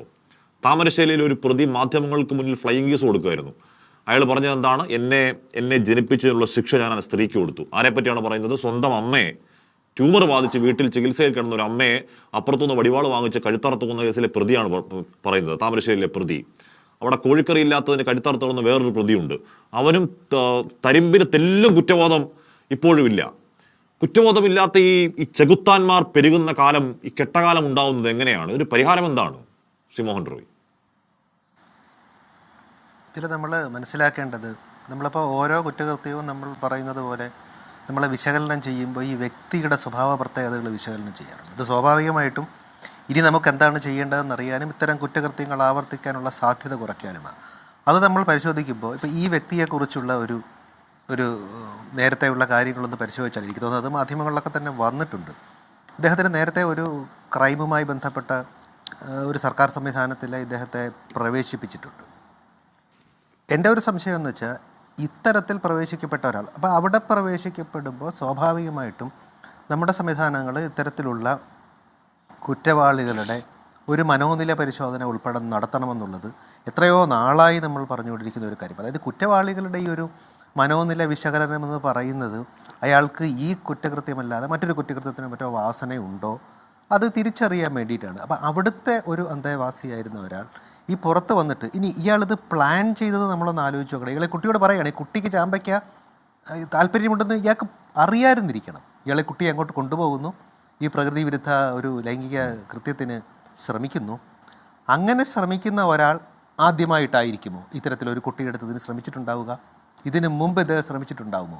അത്തരത്തിലുള്ളൊരു സ്വഭാവ പ്രത്യേകത നമ്മുടെ സംവിധാനത്തിൽ ഉണ്ടായിരുന്ന ഒരാൾക്കുണ്ടായിരുന്നെങ്കിൽ അത് കണ്ടുപിടിക്കുന്നതിൽ നമ്മളെന്തുകൊണ്ട് പരാജയപ്പെട്ടു? അതിനുശേഷം ഇയാൾ ചെയ്യുന്നത് അത്തരത്തിലുണ്ടായിരുന്നപ്പോൾ ഒരു കുട്ടിയെ ഒന്ന് തള്ളിയിടുന്നു, ഒരു കുറ്റബോധവുമില്ലാതെ രണ്ടാമതും ചെയ്യുന്നു, ലേശം കുറ്റബോധമില്ലാതെ മൂന്നാമതും ചെയ്തിട്ട് ഇയാൾ വളരെ കൃത്യമായി തിരയുന്നവരുടെ കൂടെ കൂടുകയാണ്. അതായത് നമ്മൾ പണ്ട് പറയുന്നത് പോലെ ഇരയും വേട്ടക്കാരനും പോലീസും പ്രോസിക്യൂട്ടറും എല്ലാം ഒരാളാവുന്നു എന്ന് പറഞ്ഞാൽ അവരുടെ കൂടെ കൂടുന്നു. അവർക്കൊരു സംശയം തോന്നുന്നു, എല്ലാത്തിനും സർവ്വസാക്ഷിയായ ഒരു CCTV ഇല്ലായിരുന്നെങ്കിൽ ഈ കേസ് ഈ ചുരുങ്ങിയ സമയത്തിനുള്ളിൽ തെളിയുമായിരുന്നു എന്നുള്ള കാര്യം നമുക്ക് രണ്ടുപേർക്കും അറിയാവുന്നതാണ്. അതിനുശേഷം സംഭവിക്കുന്നത് ഇയാളെ മാധ്യമങ്ങളുടെ മുന്നിൽ എത്തിക്കുന്നു. ഇയാൾക്ക് കുറ്റബോധത്തിൻ്റെ ലെവലേശം കണിക പോലും ഇയാളുടെ മുഖത്തില്ല എന്ന് പറയുമ്പോൾ ഇദ്ദേഹത്തിന് എമ്പതി അനുതാപമില്ല എന്നുള്ളത് നമ്മൾ മനസ്സിലാക്കേണ്ടതുണ്ട്. ഈ എമ്പതി അനുതാപം ഇല്ലാതായത് ലഹരിയുടെ ഉപയോഗം കൊണ്ടാണോ എന്ന് നമ്മൾ അറിയേണ്ടതുണ്ട്. അത്തരത്തിൽ എമ്പതി അനുതാപമില്ലാത്ത ഒരാൾ നമ്മുടെ ഒരു സംവിധാനത്തിലൂടെ കടന്നുപോയിട്ട് അയാളെ കണ്ടുപിടിക്കുന്നതിൽ നമുക്കെന്തെങ്കിലും പ്രശ്നങ്ങൾ ഉണ്ടായിട്ടുണ്ടെന്ന് നമ്മൾ അറിയേണ്ടതുണ്ട്. ഇത്തരത്തിലുള്ള പ്രവണത ഇയാൾക്കുണ്ടായിരുന്നു. ഇപ്പോൾ ലോകത്ത് ഇത്തരത്തിലുള്ള ആൾക്കാർ ലോകത്ത് പുതുതല്ല. നമുക്കിത് കേൾക്കുമ്പോൾ ഇന്ന് യഥാർത്ഥത്തിൽ എൻ്റെ ദിവസം തുടങ്ങിക്കഴിഞ്ഞ് രാവിലെ ഒന്ന് വാർത്ത കേൾക്കാനേ ഞാനൊരു ചാനൽ വെച്ചപ്പോൾ എനിക്ക് കിട്ടിയ ഒരു ആഘാതമാണിത്. അത് ഈ വൈകുന്നേരത്തെ ഈ ചർച്ചയിലൂടെയാണ് ഇങ്ങനെ പോകുന്നതെന്നേ ഉള്ളൂ. ആ സമയം തൊട്ട് നമ്മൾ ഡിസ്റ്റർബ്ഡാണ് ഇത് കേട്ടിട്ട്. അപ്പോൾ ഇത്തരത്തിലുള്ള ആൾക്കാരെ ലോകത്ത് പല രാജ്യങ്ങളിൽ ചെയ്യുന്നതെന്ന് വെച്ചാൽ അവരെ അറിയുകയും അവരൊരു സ്ഥലത്തെത്തിക്കഴിഞ്ഞാൽ അവരവിടെ എത്തി എന്നുള്ള വാണിങ് അവിടുത്തെ കുട്ടികൾക്കും മറ്റുള്ളവർക്കും അവിടുത്തെ സാമൂഹ്യ സുരക്ഷാ സംവിധാനത്തിനും എത്തുന്ന തലത്തിൽ സംവിധാനങ്ങൾ വികസിച്ചിട്ടുണ്ട്. ഈ കുട്ടി ഇദ്ദേഹത്തിൻ്റെ കൂടെ പോകുന്നു എന്ന് പറയുമ്പോൾ ഇയാളുടെ ഒരു പാസ്റ്റ് ഉണ്ടല്ലോ. ഇപ്പോൾ എനിക്ക് തോന്നുന്നു ബഹുമാനപ്പെട്ട പഞ്ചായത്ത് മെമ്പർ അവിടെ ഉണ്ട്, അവർക്കൊക്കെ ആ വിഷയം അറിയാമായിരിക്കും. ഇത്തരത്തിലുള്ള ഒരാളുടെ കൂടെ ഒരു കുട്ടി അങ്ങ് പോകുകയാണെങ്കിൽ അവിടെ നമ്മൾ ശ്രദ്ധിച്ചിട്ടുണ്ടോ? നമ്മുടെ സാമൂഹികമായ ഒരു ഉത്തരവാദിത്തമുണ്ട്. സമൂഹത്തിൻ്റെ കണ്ണുകൾ ഓരോ കുട്ടിയുടെയും പുറകെ പോകേണ്ട ഒരു കാലഘട്ടമാണ്. നമ്മൾ ലഹരിക്കെതിരായിട്ടുള്ള പ്രതിരോധം തന്നെ തീർക്കുമ്പോൾ സ്കൂൾ പ്രൊട്ടക്ഷൻ ഗ്രൂപ്പുകളും ജനജാഗ്രതാ സമിതികളും ഉണ്ടാകുമ്പോൾ ഇത്തരത്തിലുള്ള ആൾക്കാരുടെ നേരെ കണ്ണും കാതും തുറന്നിരിക്കാൻ നമ്മുടെ കേരള സമൂഹത്തിന് എന്തെങ്കിലും പിഴവ് പറ്റിയിട്ടുണ്ടോ എന്നുകൂടി നമ്മൾ ആലോചിക്കേണ്ടത്. ഞങ്ങളിലെത്താം. ശ്രീ ജോർജ് ജോസഫ്, ഇവിടെ ഇവനെ ഈ പറയുന്ന നിയമ സംവിധാനത്തിലൂടെ തീറ്റിപ്പോറ്റി കാലങ്ങളോളം നിയമത്തിന്റെ ഈ പറയുന്ന നൂലാമാലിൽ കടത്തിപ്പോത് ആരെങ്കിലും അവനെ മണ്ടയടിച്ച് കയറി കൊന്നിരുന്നെങ്കിൽ എന്ന് ഞാൻ ആഗ്രഹിക്കാൻ പാടില്ല. കാരണം എന്താണ്, നമ്മൾ നിയമ സംവിധാനത്തിൽ വിശ്വസിക്കുന്ന ആൾക്കാരാണ്. സ്വന്തം കുഞ്ഞിനെ പീഡിപ്പിച്ചു കൊന്ന ഒരുത്തനെ കൊന്ന് ജയിലിൽ പോയി തിരിച്ചു വന്ന് മരിച്ചുപോയ ഒരു അച്ഛൻ ശങ്കരനാരായണനെ ഇപ്പോൾ നമുക്ക് ഓർക്കാൻ പാടില്ലായിരിക്കാം. കാരണം നമ്മൾ നിയമ സംവിധാനത്തിൽ വിശ്വസിക്കുന്നവരാണ്. ശ്രീ ജോർജ് ജോസഫ്, ഇവൻ ഇടയ്ക്കിടയ്ക്ക് മുങ്ങുന്നുണ്ട്. ഏറ്റവും ഒടുവിൽ മുങ്ങിയപ്പോൾ 6 മാസം, 1-ാം മാസം മുങ്ങി 6-ാം മാസം തിരിച്ചു വന്നതിന് ശേഷമാണ് ബൈക്ക് മോഷണം നടത്തുന്നത്. അതിനു മുമ്പ് ഇവ മുങ്ങുന്നുണ്ട്. ദുരൂഹമായ ഇടവേളകളിൽ നാട്ടിൽ നിന്ന് പോകുന്നു, ഒരു കാലം കഴിയുമ്പോൾ തിരികെ നാട്ടിലേക്ക് വരുന്നുണ്ട്. ഒറ്റത്തവണ മാത്രം ഈ വീട്ടുകാർ പോലീസ് സ്റ്റേഷനിലേക്ക് പോയിട്ടുണ്ട്. അതിൻ്റെ FIR എനിക്ക് കിട്ടിയിട്ടുമുണ്ട്. ശ്രീ ജോർജ് ജോസഫ്, ഇത് കുറച്ചുകൂടി ദുരൂഹമാകുന്നുണ്ടോ? യഥാർത്ഥത്തിൽ ഇവൻ്റെ ദൗത്യം എന്താണ് എന്നതിൽ കൂടുതൽ ചോദ്യങ്ങൾ ഉയരുന്നുണ്ടോ?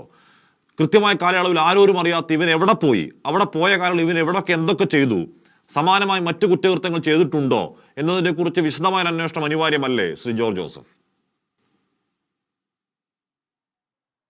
തീർച്ചയായിട്ടും. കാരണം നമ്മൾ നേരത്തെ നമ്മുടെ ചർച്ചയിൽ പലരും പറഞ്ഞ പോലെ കുട്ടികൾ 6 വയസ്സ് 7 വയസ്സ് 10 വയസ്സുള്ള കൊച്ചിനെ എങ്ങനെ പ്രതിരോധിക്കാം? ഇവൻ ആജാനുബാഹുവാണ്.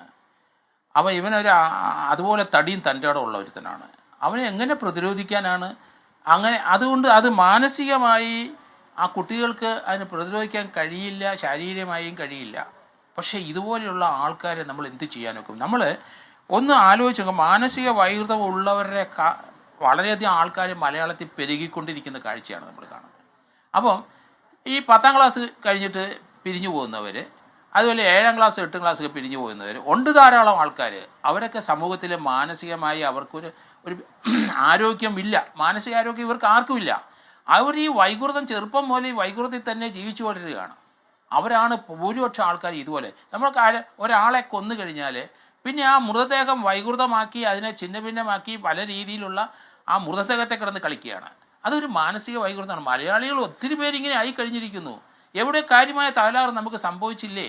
നമുക്ക് മറ്റേതൊന്നും പറഞ്ഞാൽ ഏക്കില്ല. കുട്ടികൾക്ക് ഒരു 10-12 വയസ്സ്. ഇപ്പം തന്നെ ബോംബെയിൽ നിന്നൊരു വാർത്ത ഞാൻ അടുത്ത ദിവസം ഇപ്പം കണ്ടത്. അവിടെ കളിച്ചുകൊണ്ടിരുന്ന 10 വയസ്സുള്ള കൊച്ചിനെ ഫ്ലാറ്റിൽ താമസിക്കുന്ന ഒരുത്തൻ അവൻ അവിടുന്ന് സൂത്രത്തിൽ വിളിച്ചു കയറ്റി എന്ത് കൊടുക്കാമെന്ന് പറഞ്ഞ് എന്തോ ഒരു സാധനം അതിന് കൊടുക്കാമെന്ന് പറഞ്ഞ് അത് കൂടെ അങ്ങ് പോയി. ഫ്ലാറ്റിൽ പോയിട്ട് അതിനെ പീഡിപ്പിച്ച് കൊന്നിട്ട് അവൻ എന്ത് ചെയ്തു? അവൻ ആ ജെല്ലിൽ കൂടെ 6ാം നിലയിൽ നിന്ന് താഴോട്ടിട്ടപ്പം 1ാം നിലയുടെ ചവറും ഈ വേസ്റ്റ് പോകുന്നതിൻ്റെ അകത്ത് വന്നിട്ട് അതിനകത്ത് നിന്ന് വീണു. ശബ്ദം കേട്ട് സ്ത്രീകൾ എഴുന്നേറ്റ് നോക്കി. അവരെല്ലാം ഇതെന്തോ താഴെ വീണല്ലോ എന്ന് പറഞ്ഞ് നോക്കിക്കഴിയുമ്പം ഈ കൊച്ച് ആ മലിനജലം പോകുന്ന അതിനകത്ത് സ്റ്റക്കായിട്ട് കിടപ്പുണ്ട്. ഇപ്പോൾ ഉണ്ട്. അത് പോസ്റ്റ്മോർട്ടം ചെയ്ത് അതിനെ കൃത്യമായ രീതിയിൽ ഈ ആൾ അതിനെ പീഡിപ്പിച്ച് നശിപ്പിച്ച് കൊന്നിട്ട് അവൻ്റെ കാര്യം കഴിഞ്ഞപ്പം അവൻ ജെല്ലിക്കൂടെ വലിച്ചെറിയുന്ന കാഴ്ചയാണ്.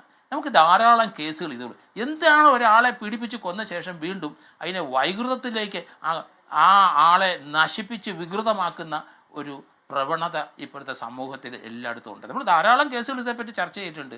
ഓരോന്നും നോക്കിക്കഴിയുമ്പം അവിടെയാണ് നമുക്ക് അതിന് എന്ത് ചെയ്യും നമ്മൾ? ഇവരെ ഹിസ്റ്ററി ഒന്ന് നോക്കിക്കോളൂ. ഇവർക്കൊന്ന് അധികം വിദ്യാഭ്യാസം +2 വരെ കഷ്ടിച്ച് ചിലപ്പോൾ +1 വരെ പോയിട്ടുള്ളവരാണ് ഈ ഭൂരിപക്ഷം ക്രിമിനൽസും.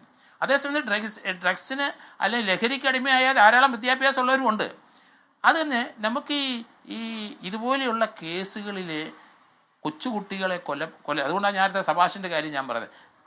ആ സബാഷിൻ്റെ ഹിസ്റ്ററിയൊക്കെ ഞങ്ങൾ അന്ന് ധാരാളം പഠിച്ചതാണ്. അവന് 7ാം ക്ലാസ് 8ാം ക്ലാസ്സേ ഉള്ളൂ. അങ്ങനെയുള്ളവന്മാർ ധാരാളം ഈ സമൂഹത്തിലുണ്ട്. അവർ മാന്യമായിട്ട് ജീവിക്കുന്നുണ്ട്. പക്ഷേ വേറൊരു കാര്യമുണ്ട്, സൗകര്യം കിട്ടിക്കഴിഞ്ഞാൽ ഇതുപോലെയുള്ള സെക്ഷൽ വൈകൃതം അവർ കാണിക്കും, ഇല്ലെങ്കിൽ അവർക്ക് സാറ്റിസ്ഫാക്ഷൻ ഉണ്ടാകുന്നില്ല. എങ്ങനെയാണ് നമുക്ക് നമ്മുടെ ചെറുപ്പക്കാർക്ക് അല്ലെങ്കിൽ ഈ ഡ്രോപ്പ് ഔട്ടായ കോളേജിൽ സ്കൂളിൽ നിന്നൊക്കെ വരുന്നവർക്ക് നമ്മൾ എങ്ങനെയാണ് ഒരു എഡ്യൂക്കേഷൻ കൊടുക്കുക? അപ്പോൾ നമ്മൾ പല കേസുകളും നമ്മൾ കണ്ടിട്ടുണ്ട്. കാരണം ജോർജ് ജോസഫ്, നമുക്ക് അത്തരക്കാരെ എങ്ങനെയാണ് അറിയാൻ കഴിയുക? അത്തരത്തിലുള്ള പൊട്ടൻഷ്യൽ ക്രിമിനൽസിനെ നമുക്ക് എങ്ങനെയാണ് അറിയാൻ കഴിയുക? നമ്മുടെ കുട്ടികളൊക്കെ പുറത്ത് കളിക്കാൻ പോകുന്നവരല്ലേ. ഇപ്പം ഞാൻ പറയുന്നത്, നേരത്തെ ശ്രീ ഡോക്ടർ മോഹൻ റോയ് പറഞ്ഞതുപോലെ ഇപ്പം ചാമ്പയ്ക്ക ഈ കുഞ്ഞിന് ഇഷ്ടമുണ്ട് അത്രമേൽ ഇഷ്ടമുണ്ട് എന്നറിയുന്നതുകൊണ്ടാണ്. പാവം ആ CCTV കണ്ടതല്ലേ, ഇതിൻ്റെ പിന്നാലെ ഓടിപ്പോവാണ്, ചാമ്പയ്ക്ക പറിച്ചു തരാം എന്ന്. അപ്പം ചാമ്പയ്ക്ക ഇഷ്ടമുള്ളത് കൊണ്ടാണ്. ചാമ്പയ്ക്ക ഈ കുഞ്ഞിന് ഇഷ്ടമുണ്ട്, ഈ കുഞ്ഞിനെ ചാമ്പയ്ക്ക തരാമെന്ന് പറഞ്ഞാൽ അവൻ കൂടെ വരും എന്നറിയുന്നതുകൊണ്ടാണല്ലോ ഇവൻ പോകുന്നത്.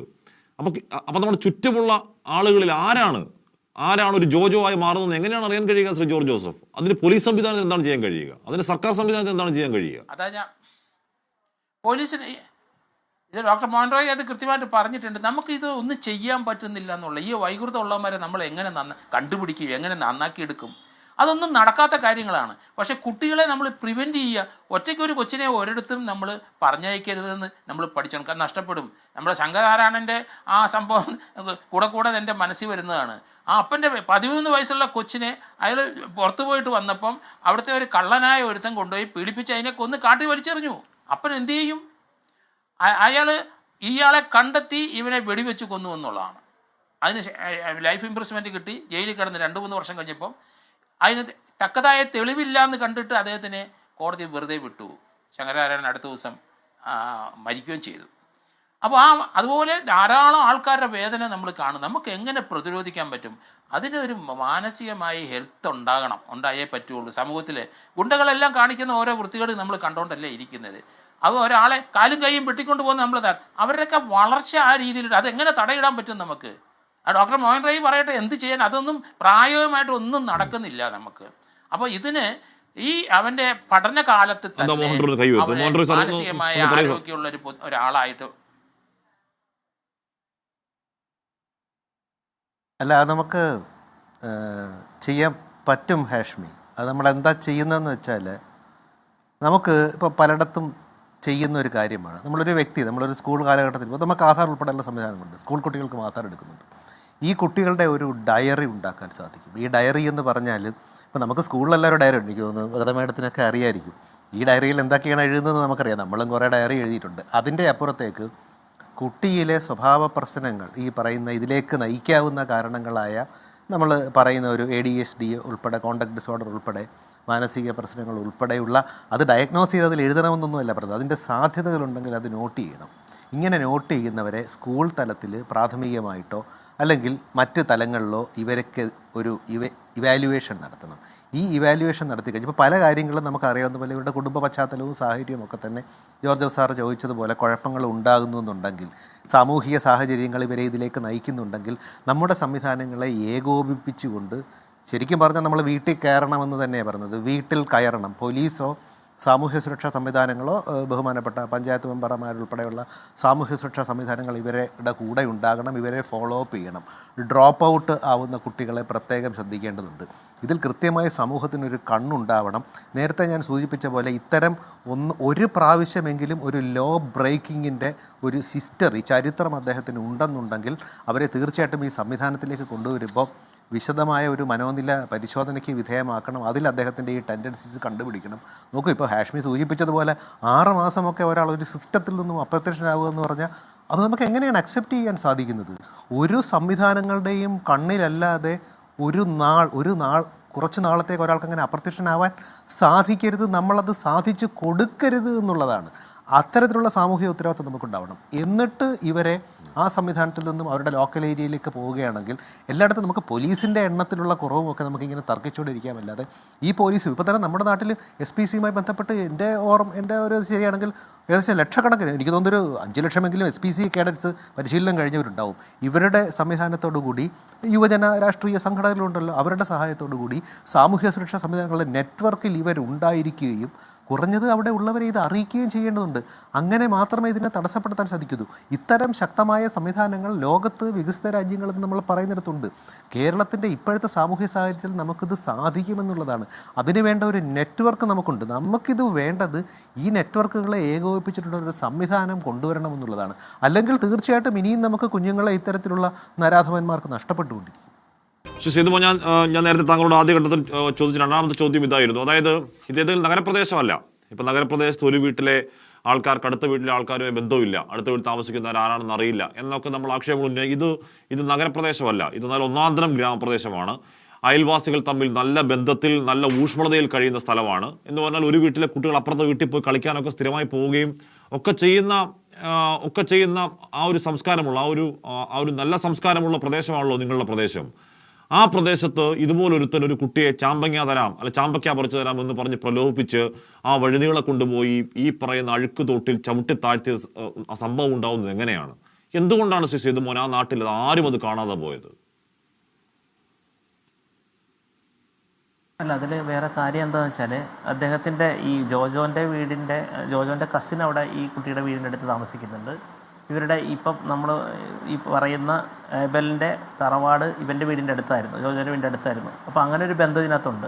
പിന്നെ അത് മാത്രമല്ല, നേരത്തെ അവരൊക്കെ പറഞ്ഞ മാതിരി നമ്മൾ ഇവനൊക്കെ 6 മാസം ശിക്ഷ കഴിഞ്ഞ് പുറത്ത് വരുമ്പോൾ ഇവനൊരു മോണിറ്ററിങ് ചെയ്യാനുള്ള ഒരു സംവിധാനം ആ പറഞ്ഞ മാതിരി നിലവിലില്ല. അപ്പോൾ ഞങ്ങളിപ്പോൾ വാർഡ് മെമ്പർ എന്നുള്ള രീതിയിൽ നമ്മൾക്കൊരു കോൾ വന്നതുകൊണ്ട് പോലീസ് നമ്മളോട് അറിയിച്ചതിൻ്റെ അടിസ്ഥാനത്തിൽ മാത്രമാണ് ഈ ജോജോ എന്ന് പറയുന്ന വ്യക്തിക്ക് ഇങ്ങനെ ഒരു പ്രശ്നമുണ്ടെന്ന് നമ്മൾ മനസ്സിലാക്കുന്നത്. അപ്പോൾ വാർഡ് മെമ്പർ എന്നുള്ള രീതിയിൽ എനിക്കറിയാം, അതിനെ ചുറ്റിപ്പറ്റി കുറച്ച് പേർക്കറിയാം, അല്ലാതെ അധികം പേർക്കറിയില്ല. ഇവൻ എവിടെയൊക്കെ പോകുന്നു എന്നുള്ളത് വളരെ പ്രസക്തമായിട്ടുള്ള കാര്യമാണ്. ഇപ്പോൾ ആ കുട്ടി ഇവർ വ്യക്തമായിട്ട് അവർക്ക് അറിയാമായിരുന്നു. ഇവൻ്റെ കൂടെ അങ്ങനെ പോകുന്ന കണ്ടപ്പോൾ തന്നെ അടുത്ത വീട്ടിലെ ചേച്ചി പറഞ്ഞിരുന്നു ജോജോൻ്റെ കൂടെയാണ് പോയത്. 20 മിനിറ്റ് വ്യത്യാസത്തിലാണ് ഇതൊക്കെ സംഭവിക്കുന്നതാണ് ഞാൻ മനസ്സിലാക്കുന്നത്. അപ്പോൾ എന്തായാലും ഇങ്ങനെ ഒരു അവയർനെസ് കിട്ടിയിട്ടുണ്ട് ഇവർക്ക് തീർച്ചയായിട്ടും. ഇവനിങ്ങനെ ഇതുള്ളതാണെന്നുള്ളത് നമുക്ക് എല്ലാവർക്കും അറിയാവുന്ന കാര്യം തന്നെയാണ്. പക്ഷേ ഈ കുട്ടി ഇവരുടെ ബന്ധമെന്ന് പറയുന്നത് അടുത്ത വീട്ടിൽ ഇവൻ്റെ കസിൻ്റെ വീട്ടിൽ വന്നുള്ള പരിചയവും ഇതുപോലെ ചാമ്പക്ക തരാമെന്ന് പറഞ്ഞ് കൊണ്ടുപോകുന്നതൊക്കെ ചെയ്യുമ്പോൾ കുട്ടികൾ ആ കളിക്കുന്ന സമയത്ത് അമ്മമാരുടെ ശ്രദ്ധക്കുറവ് ഇതിനകത്ത് ഉണ്ടായിട്ടെന്നുള്ള സത്യം തന്നെയാണ്. പക്ഷേ അടുത്ത വീട്ടിലെ ഒരു പെൺകുട്ടി ഇവൻ്റെ കൂടെ പോകുന്നത് കണ്ടിട്ട് തിരിച്ച് ഏബൽ എവിടെയെന്ന് ചോദിക്കുമ്പോൾ മാത്രമാണ് വീട്ടിലെ അമ്മ അത് അന്വേഷിച്ചിറങ്ങുന്നത്. 20 മിനിറ്റിൻ്റെ ഗ്യാപ്പാണ് ഇതിലുണ്ടായിരുന്നത്. അപ്പോൾ എന്തായാലും ഇങ്ങനെയുള്ള കാര്യങ്ങൾ അങ്ങനെ എന്തെങ്കിലും ഉണ്ടെങ്കിൽ തന്നെ സേതുമോൻ, ഇയാളെ കാണാതെ ഇയാൾ പലയാവർത്തി നാട്ടിൽ നിന്നും ദുരൂഹമായി മിസ്സിംഗ് ആവുന്നതാണ് അവിടെ അന്വേഷിച്ചപ്പോൾ കിട്ടിയ വിവരം. ഒരു FIR കിട്ടി. FIR പറയുന്നത് ഈ ജോജോയുടെ അമ്മ കൊടുത്ത പരാതിയാണ്. അതിൽ പറയുന്ന FIR ഇങ്ങനെയാണ്: ആവലാതുകാരുടെ മകൻ ജോജോ ആന്റണി, 19 വയസ്സ്, സൺ ഓഫ് ആന്റണി, കൈതാരത്ത് വീട്, കഴൂർ ദേശം, കാക്കള്ളിശ്ശേരി വില്ലേജ് എന്നയാൾ 1/1/2014 ഉച്ച കഴിഞ്ഞ് 3 മണിയോടെ ടിയാരിയുടെ കഴൂരുള്ള വീട്ടിൽ നിന്നും വർക്കിന് പോകുന്നു എന്ന് പറഞ്ഞ് പോയിട്ട് ഇതുവരെ തിരിച്ചു വരാത്ത കാര്യം എന്നുള്ളതാണ് FIR. അത് കഴിഞ്ഞ് ഞാൻ കുറേ മാസങ്ങൾ കഴിഞ്ഞാൽ തിരിച്ചു വരുന്നുണ്ട്. അതിനുശേഷമാണോ എന്ന് തോന്നുന്നു ഈ പറഞ്ഞ ബൈക്ക് മോഷണ കേസിലെ പ്രതിയാവുന്നത്. അതിനു മുൻപും അത് കഴിഞ്ഞുമൊക്കെ ഇയാൾ ഇത്തരത്തിൽ മിസ്സിംഗ് ആവുമെന്ന് പറയുന്നുണ്ട്. അങ്ങനെ ദുരൂഹമായി മിസ്സിംഗ് ആവുന്ന ഒരാൾ, ഒരു ബൈക്ക് മോഷണ കേസിലെ പ്രതി ആയിട്ടുള്ള ഒരാൾ, ഇയാൾ ചൊവ്വായ ആളല്ല എന്ന് നാട്ടുകാർക്ക് മൊത്തം ബോധ്യമുള്ള ഒരാൾ ഒരു 6 വയസ്സുകാരനെ കൊണ്ട് റോഡിലൂടെ നടന്നു പോകുന്നത് എങ്ങനെയാണ് അംഗീകരിക്കാൻ കഴിയുക? അതാരും കണ്ടില്ലെന്ന് പറയുന്നത് എങ്ങനെയാണ് മനസ്സിലാക്കാൻ കഴിയുക? ശ്രീ, ഞാൻ കുറ്റപ്പെടുത്തുകയല്ല ശ്രദ്ധിച്ചത്, പക്ഷേ സങ്കടം കൊണ്ട് ചോദിക്കുന്നതാണ്. ഇല്ല, കണ്ടില്ലെന്നല്ല പറയുന്നത്. ഇപ്പോൾ താങ്കൾ പറഞ്ഞ മാതിരി ഇദ്ദേഹം പുറത്തോട്ട് പോയിട്ട് ചില ദിവസങ്ങളിലൊക്കെ 3 ദിവസം 4 ദിവസം കഴിഞ്ഞിട്ടാണ് വരുന്നത്. അത് ഈ ഒരു മൈക്കിൻ്റെ എന്തോ പരിപാടിക്കൊക്കെ പോകുന്നുണ്ട്. ആൾ വെൽ ഡ്രസ്സായിട്ടാണ് നടക്കുക, നല്ല ഷൂ, നല്ല ജീൻസ്, അങ്ങനെ നല്ല ടിപ്പ് ടോപ്പിലാണ് നടക്കുന്നത്. അപ്പോൾ ഈ പൈസ എങ്ങനെ വരുന്നു എന്നുള്ളത് ഈ വീട്ടുകാരൊന്നും ശ്രദ്ധിക്കുന്നില്ല. എന്ത് വരുമാനമാണ് ഉള്ളത്? 16-17 വയസ്സുള്ള ആൾക്ക് ഇത്ര വാങ്ങാനുള്ള വരുമാനം എവിടെയെന്ന് ആ വീട്ടുകാർ ചിന്തിക്കുന്നില്ല. എല്ലാവരും ചിലപ്പോൾ അവരുടെ വീടുകളിലേക്ക് ഇറങ്ങിച്ചെന്ന് നമ്മൾ പറയുന്നില്ല. പക്ഷേ എന്നാൽ നാട്ടുകാർ പലരും ഇങ്ങനെ സംശയം പ്രകടിപ്പിച്ചിട്ടുണ്ടായിരുന്നു. അപ്പോൾ ഇവന് ഇതുപോലെ മൈക്കിൻ്റെ പരിപാടിക്ക് കാറ്ററിങ്ങിൻ്റെ കൂടെയൊക്കെ പോകുന്നു എന്നുള്ള ആ വരുമാനമാണെന്നാണ് വിചാരിച്ചുകൊണ്ടിരുന്നത്.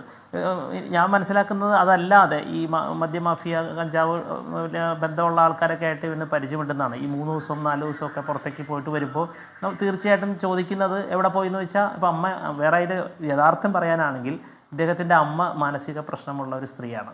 അപ്പോൾ ഈ ഒരു വട്ടം ഇതുപോലെ കാണാതായപ്പോൾ എൻ്റെ അടുത്ത് വന്നിട്ട് പറഞ്ഞു, ഇന്ന ദിവസം മുതൽ കാണുന്നില്ല, ജോജോനെ കാണുന്നില്ല എന്നാണ്. 2 ദിവസം കഴിഞ്ഞ് നോക്കുമ്പോൾ ഞാൻ ചോദിക്കുമ്പോൾ പറഞ്ഞു, ഇങ്ങനെ ഒരു പ്രോഗ്രാമിന് പോയതാണ്, രാത്രി അവിടെയായിരുന്നു, സ്കൂളിൽ എന്തോ പ്രോഗ്രാം പരിപാടിയായിട്ട് അവിടെ ആയിരുന്നു. അങ്ങനെ 1-2 വട്ടം അവരെ വീട്ടിൽ പോയി. പിന്നെ അവരെ വീടെന്ന് പറയുന്നത് ഈ അമ്മയ്ക്ക് ഇത്തരത്തിലുള്ള പ്രശ്നം ഉള്ളത് കൊണ്ട് നമ്മളെപ്പോഴും അങ്ങനെ അങ്ങോട്ട് പോയി ചെന്നൊന്നും സംസാരിക്കാൻ പറ്റുന്ന ഒരാളല്ലായിരുന്നു. പക്ഷേ ഒരു ചേട്ടനുണ്ട്, ഈ ജ്യേഷ്ഠനോട് ഞാൻ വിളിച്ച് വ്യക്തമായിട്ട് പറഞ്ഞിരുന്നു ഇങ്ങനെ ജോജോ ഇങ്ങനെ പ്രശ്നമുണ്ട് എന്നുള്ളത്. അവരുടെ ബന്ധുക്കളും അത്യാവശ്യം വിദ്യാഭ്യാസവും ഇവരൊക്കെ ഉള്ള ആൾക്കാരാണ് ചുറ്റുവട്ടത്തൊക്കെ ഉള്ളത്. അവരായിട്ട് നമ്മളിത് ഷെയർ ചെയ്തിരുന്നു. ഈ മോഷണ കേസായിട്ട് ബന്ധപ്പെട്ട് അകത്ത് പോയ സമയത്ത് തിരിച്ചു വരുന്നിട്ട് പോലും കുറേ നാൾ അവൻ അവിടെ തന്നെ ഉണ്ടായിരുന്നു, പുറത്തിറങ്ങാതെ ഇരുന്നിരുന്നൊരവസ്ഥയായിരുന്നു. നാട്ടുകാർക്ക് എല്ലാവർക്കും അറിയായിരുന്നു. പക്ഷേ നമ്മൾ അപ്പോഴും ഇത്തരത്തിലുള്ളൊരു സംവിധാനത്തിൽ വരും നമ്മൾ വിചാരിച്ചിട്ടില്ല. എനിക്ക് തോന്നുന്ന ആ പണിഷ്മെൻറ്റിൻ്റെ സമയത്ത് അവൻ ഞാൻ മനസ്സിലാക്കിയെടുത്തോളം പോലീസിനോട് പറഞ്ഞത് അവിടെ നിന്നുണ്ടായ റാഗിങ് മാതിരിയുള്ള സംഭവങ്ങൾ ഞാനത് ചെയ്തു എന്നുള്ള രീതിയിലാണ് പോലീസിനോട് സംസാരിച്ചത്. പിന്നെ കുറ്റബോധം തീരെ ഇല്ല എന്നുള്ളതിൽ യാതൊരു സംശയവുമില്ല. നമ്മളിപ്പോൾ പോസ്റ്റ്മോർട്ടത്തിൽ നമ്മൾ ആ ബോഡിയിൽ നിന്ന് കാണുമ്പോൾ ശക്തമായിട്ടുള്ള ക്ഷതമുണ്ട്. നല്ല ചവിട്ടി എന്നുള്ളതൊക്കെ പറയുന്നത് വ്യക്തമായി തന്നെ പോസ്റ്റ്മോർട്ടം റിപ്പോർട്ട് വരാനിരിക്കെ തന്നെ നമുക്കത് മനസ്സിലാക്കാം. 3 പാടുകളൊക്കെ നമുക്കത് കാണാൻ സാധിക്കും. ഞാനത് കൂടെ പോയ ആളാണ്. അപ്പോൾ വ്യക്തമായിട്ട് അവനെ പോലെയുള്ള ആൾ കുഞ്ഞു മോനെ അങ്ങനെ ചവിട്ടി ഇടുന്നുണ്ടെങ്കിൽ അവനൊരു ക്രിമിനൽ തന്നെയാണ്. എന്തായാലും ഒരു 19 വയസ്സുള്ള അവൻ ഇത്ര ക്രൂരമായി ചെയ്യുന്നുണ്ടെങ്കിൽ അവൻ്റെ മനോനില തകരാറിലാണെന്ന് വരുത്തി തീർത്ത് വേണ്ടി രക്ഷപ്പെടാം. പക്ഷെ അങ്ങനെയല്ല, ഇത് മരണം ഉറപ്പുവരുത്തിക്കൊണ്ട് മാത്രമാണ് അവൻ അവിടെ നിന്ന് ജാതിക്കുകയും പൊട്ടിച്ചു നിന്നിട്ട് അവിടെ കയറിയിരുന്നത്. അപ്പോൾ എന്താണ് നമ്മളിതിനെ നിന്ന് മനസ്സിലാക്കേണ്ടത് അറിയുന്നില്ല. നമ്മുടെ സമൂഹം എന്താണ് ഇങ്ങനെ പോകുന്നത്, പിള്ളേരെന്താണ് ഇങ്ങനെ പോകുന്നത്. എന്നാലും ഇപ്പോൾ പല മാതാപിതാക്കൾക്കും ഇങ്ങനെയുള്ള സംഭവങ്ങൾ വരുമ്പോൾ അവർ ശ്രദ്ധിക്കുന്നുണ്ട് മക്കളെ. ഇത് ഒരു നാട്ടിൻ പ്രദേശം ആയതുകൊണ്ടും ഒരു വീടിൻ്റെ സൈഡിലുള്ള റോഡ്, പാടമൊക്കെ കുട്ടികളാണ് പോകുന്ന ഒരു 20 മിനിറ്റ് ഗ്യാപ്പിലാണ് ഇതൊക്കെ സംഭവിച്ചത്.